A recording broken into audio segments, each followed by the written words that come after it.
Coming off the initial success of Poker Face on Peacock, show creator Rian didn't approach the new season with any desire to outdo himself.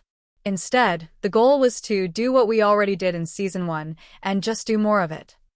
The idea was not to build out some bigger mythology or to see where Charlie goes bigger with her arc, Johnson said Saturday during the show's Paley Fest panel at the Dolby Theater. The idea was just, let's make some really kick-ass episodes, and let's try something different with each episode.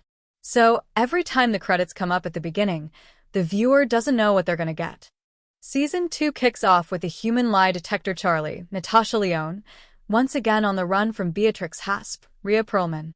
The action-packed season premiere features Wicked star Cynthia Erivos, who plays a set of sextuplets.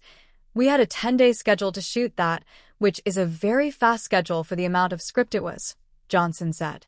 It's not like we were using high, crazy camera technology. It was literally leaving the camera there. Cynthia would do half of her scene, she would go and change, and she somehow kept it all in her head and was the loveliest person in the world. Lyonne wears multiple hats on Poker Face as executive producer, director, and writer, in addition to being the series' lead star. Because the show brings in new guest stars every episode, Lyonne noted that the people everybody gets closest to are the crew, because those are the people you're seeing every day. This season features a plethora of new guest stars, including John Mulaney, Giancarlo Esposito, John Cho, Haley Joel Osment, and Kumail Nanjiani.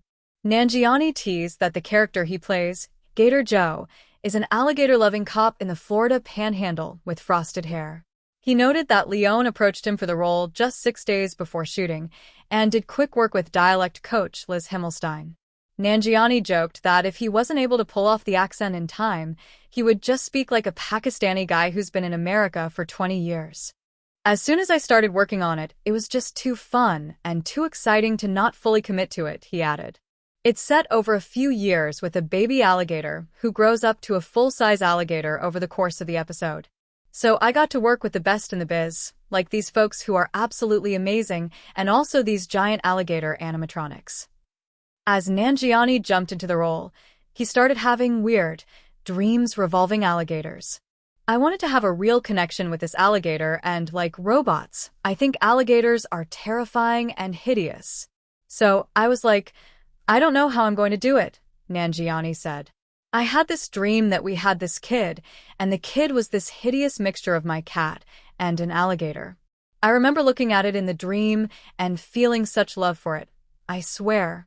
Then the next day, I went and worked with these alligators, and I loved them. Johnson explained how the guest casting inevitably brought a mix of people they've worked with before and others that they've always respected and hadn't gotten the chance to work with. To jump into something where you're really carrying the entire episode as a guest star, and you're being thrown into this crazy world, and it's just 2 weeks of shooting, that takes a high degree of difficulty, Johnson added. At the panel, Season 1's Emmy-winning guest star Judith Light reminisced on working with Johnson and Lyonne when she played the politically radical Irene Smothers. You get to work in a system where you're getting to acknowledge a woman's intuition, Light said. It's not just that a Charlie knows that somebody's lying, but it's her intuition. And you get to see that and how that works, how that operates.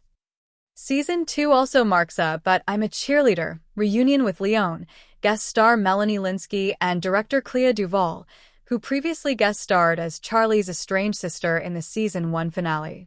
Said Duvall, because I had met the crew the previous year, it was such a warm environment to walk into to get less of that first day of school vibe. It was really fun, and I got to do things as a director that I hadn't done before.